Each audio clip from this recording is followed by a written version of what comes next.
Guardians of the Galaxy Volume 3 is the third installment in the Marvel Cinematic Universe series and stars Chris Pratt, Bradley Cooper, Zoe Saldana, Dave Bautista, Pom Klementieff, Karen Gillian, and Vin Diesel as the Guardians of the Galaxy, a group of ragtag heroes who, of course, try to save the galaxy once more from the High-Evolutionary, played by Chukwudi Iwuji, who is trying to create a perfect civilization and race of people, and is doing that by very unethical means. Of course, there's more to the plot outside of the basic synopsis. We also, as the trailers will show you, we get more of a emphasis on Rocket Raccoon's story. He's the one played by Bradley Cooper, or at least voiced by him, and we see his connection to the main villain and how he ended up becoming a fully sentient raccoon who ended up with this group of, some might say, insane individuals. On top of that, there's also other little things like Star-Lord, who's played by Chris Pratt, trying to get some memory out of Gamora, played by Zoe Saldana, who is the past version of herself before she met the Guardians and before she fully broke away from Thanos. So she has no memory and doesn't want anything to do with Peter or the other Guardians, and it becomes very emotional for Peter, and as well as Nebula, played by Karen Gillan, who is her sister. Overall, this film is very emotional, as again the trailers do very much hint at, and it's clear that James Gunn is very personal about the Guardians of the Galaxy and the story he's wanted to tell with them, and I very much respect that, and I respect him as a filmmaker. And this felt like one of the last few interesting and emotional Marvel movies since Spider-Man No Way Home, which was not too long ago, but still feels like a while ago.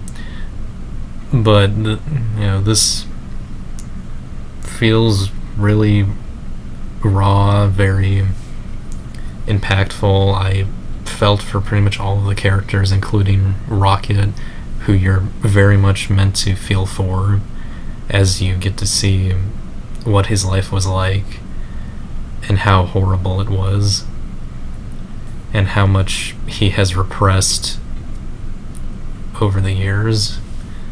And it ends up making the last two movies in the series very sad when you see moments of Rocket not wanting to talk about his past and seeing how he can be a better person again and not try to push people away. I'm not really an emotional guy all the time, so it does mostly take quite a bit for a movie of all things to make me cry.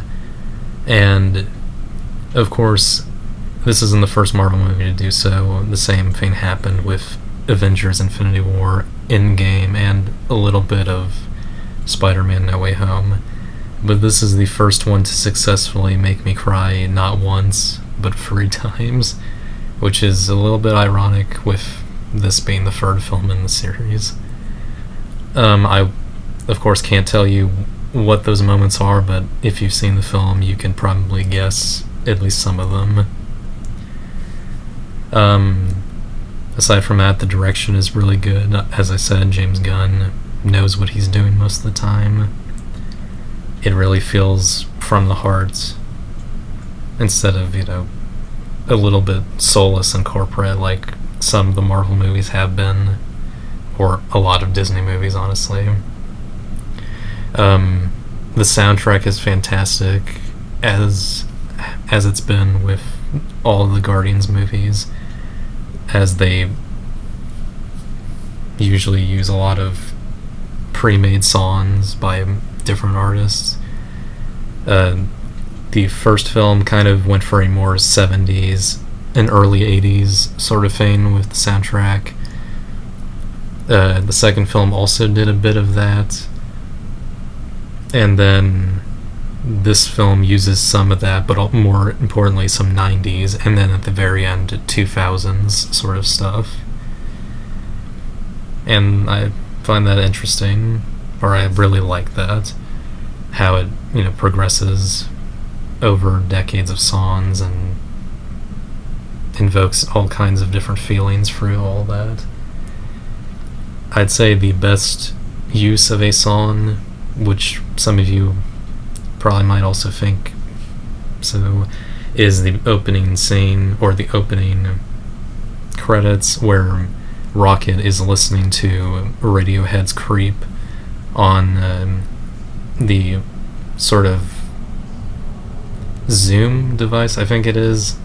It's not an iPod, but it's something like that, as Peter is no longer using a Walkman, but instead a Microsoft Zoom, which Rocket is also using because he likes music as much as Peter does, which I really like.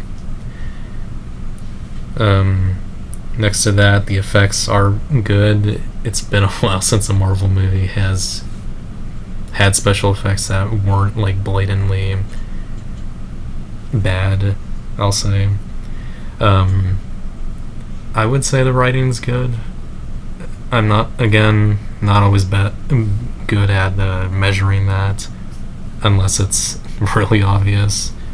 But I liked a lot of the story moments, the choices the characters made, and the dialogue for the most part. It, again, really makes you feel what a lot of the characters are feeling, and I appreciate that. It's not always trying to be funny, which is interesting for a part of the MCU that is meant to, be a bit more silly at points. But this ended up becoming more emotional and more heart-pounding than some of the more recent films. And I gotta give this one respect for that. And I gotta give respect to not only James Gunn, but everyone who made this movie. Deep down, good job. I'm gonna give Guardians of the Galaxy Volume 3 a very honest, well-deserved 9 out of 10. I know I've, given some films high ratings that maybe they don't deserve, but I think this one definitely does. Even if you don't agree, that's fine. Especially for, the latest line of Marvel movies. I deep down really think this deserved the rating. I hope you enjoyed this review. I hope you stay tuned for more, or just more videos that I put on the channel. Happy Memorial Day, guys, and I'll see you guys next time.